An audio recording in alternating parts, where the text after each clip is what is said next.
ഇതേപോലെ ഗ്യാസ് കത്തുന്നതിനേക്കാൾ അടിപൊളിയായിട്ട് കത്തുന്നുണ്ട്. നല്ല വിറകടുപ്പിൽ നല്ല ഭക്ഷണം. ഈ ഒരു ഫാനാണ് ഇതിന്റെ ഒരു കൺട്രോളിംഗ് സിസ്റ്റം വരുന്നത്. ഇതാണ് ഇതിന്റെ ഞങ്ങൾ ചാർജിങ് പോയിന്റ് വരുന്നത്. സാധാരണ ഗ്യാസ് അടുപ്പ് മേടിക്കാൻ കൊടുക്കണം 6000 രൂപ കൊടുക്കണം. മാസം 2000 രൂപ ഗ്യാസിനും കൊടുക്കേണ്ടി വരും. ഇതൊന്നും വേണ്ട. വീട്ടിൽ പറമ്പിലോ ചുള്ളിയോ വിറകോ ഉണ്ടെങ്കിൽ ഇട്ട് കത്തിക്കുക. ഇതേപോലെ ഗ്യാസിനേക്കാൾ പവറിൽ കത്തിക്കുക. ഗ്യാസിനേക്കാൾ വേഗതയിൽ കുക്കിംഗ് ചെയ്ത് തീർക്കാൻ പറ്റും. പിന്നെ അതേപോലത്തെ കുക്കിംഗ് സമയങ്ങളിൽ നമുക്ക് പെട്ടെന്ന് കറണ്ട് പോവാ കാര്യങ്ങളൊക്കെ ചെയ്യുമ്പോൾ ഞങ്ങൾ ഇതേപോലെ ചെറിയൊരു സെറ്റപ്പും ചെയ്തിട്ടുണ്ട്.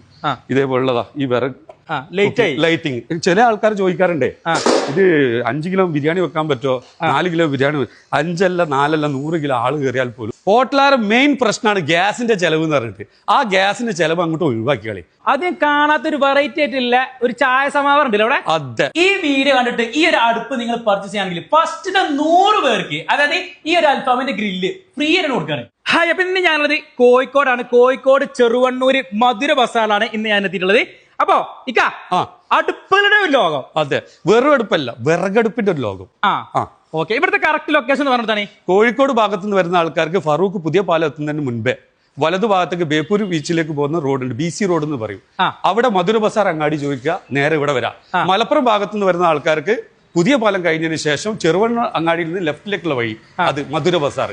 മധുര ബസാർ നാർ ഇൻഡസ്ട്രിയൽസ് വിറകടുപ്പ് കമ്പനി, അതാണ് ഞങ്ങളുടെ കമ്പനി അഡ്രസ്. അപ്പൊ നിങ്ങളുടെ അടുത്ത് ചെറിയ അടുപ്പ് മുതൽ വലിയ ഹെവി അടുപ്പ് വരെ ഉണ്ട്. ഈ കസ്റ്റമൈസ്ഡ് ആണ് പിന്നെ കൂടുതൽ ഞങ്ങൾ ചെയ്തു കൊടുക്കുന്നത്. 50 കിലോ 70 കിലോ 35 കുറഞ്ഞിട്ട് കൂടിയിട്ടുള്ള എല്ലാ സിസ്റ്റംസും ബേക്കറീസ് എല്ലാം ചെയ്തു കൊടുക്കുന്നുണ്ട്. അപ്പൊ നമുക്ക് എന്നാലേ ഓരോ അടുപ്പുകളും കാണിച്ചു കൊടുത്താലോ? കാണിച്ചു കൊടുക്കാലോ. അപ്പൊ നമ്മൾ ഫസ്റ്റ് ഇത് ചെറുതിൽ തന്നെ തുടങ്ങാം നമുക്ക്. ഈ കാണുന്ന നിങ്ങൾ ചെറിയ അടുപ്പ് വീട്ടാവശ്യത്തിന് വേണ്ടിയിട്ട് ഏറ്റവും സിമ്പിൾ ആയിട്ട് ഉപയോഗിക്കാൻ പറ്റുന്ന രീതിയിലുള്ള ഒരു അടുപ്പ് ഇതാണ് ഇതിന്റെ ഞങ്ങൾ ചാർജിങ് പോയിന്റ് വരുന്നത്. ഇവിടെ അല്ലേ ഇത് വരുന്നത്. ഈ ചാർജിങ് പോയിന്റ് എന്ന് പറഞ്ഞാൽ 3 മണിക്കൂർ ചാർജ് ചെയ്ത് കഴിഞ്ഞാൽ 8 മണിക്കൂർ 9 മണിക്കൂർ ഉപയോഗിക്കാൻ പറ്റുന്ന രീതിയിലുള്ള ഒരു ബാറ്ററി ഞങ്ങൾ ഇതിൽ ഇൻക്ലൂഡ് ചെയ്തിട്ടുണ്ട്. ഇതേപോലെ തന്നെ ഇതിൽ കൺട്രോളറും ഉണ്ട്. 1 2 3.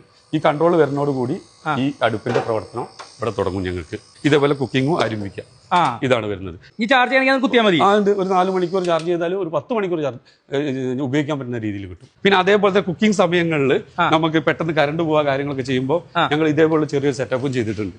ഇതേപോലുള്ളതാ ഈ വിറക് ലൈറ്റിംഗ് ഒരു സ്റ്റാൻഡ് ബേസിൽ ചെയ്യാൻ പറ്റും. ഇതേപോലെ തന്നെ ഞങ്ങൾക്ക് കറണ്ട് ഇല്ലാത്ത സ്ഥലങ്ങളിൽ ചെയ്യാൻ വേണ്ടി സോളാർ പാനലിലൂടെ ചാർജ് ചെയ്യാനുള്ള ഒരു സിസ്റ്റം ഉണ്ട്. ഇത് ഇൻക്ലൂഡ് അല്ല, ഇത് സെപ്പറേറ്റ് ചാർജ് വരും. ഇതിനെല്ലാം ഇതേപോലെ ചാർജിങ് കൊടുക്കുക. പുറത്ത് ഇതിലൊരു 5 മീറ്റർ വയറും വരും. ഈ നേരത്തെ പറഞ്ഞ ബാറ്ററി കിടക്കുന്നത് ഞങ്ങൾ ഇവിടെ വരുന്നത്. ഈ ഒരു ഫാനാണ് ഇതിന്റെ ഒരു കൺട്രോളിംഗ് സിസ്റ്റം വരുന്നത് ഞങ്ങൾക്ക്. അതേപോലെ തന്നെ കുക്കിംഗ് കഴിഞ്ഞതിന് ശേഷം ചാരം എടുത്ത് കളയാനുള്ള സ്പേസ് ആണ് ഇത്. കുക്കിംഗ് കഴിഞ്ഞാൽ എന്റെ റിപ്പയർ വരെ ഞങ്ങൾ 6 മാസം ഗ്യാരണ്ടി ഈ ബാറ്ററി ബാക്കപ്പിന് കൊടുക്കുന്നുണ്ട്. അത് മാത്രല്ല, ഇതിന് ചില ആൾക്കാർ ചോദിക്കാറുണ്ടേ, ഇത് 5 കിലോ ബിരിയാണി വെക്കാൻ പറ്റുമോ? 4 കിലോ ബിരിയാണി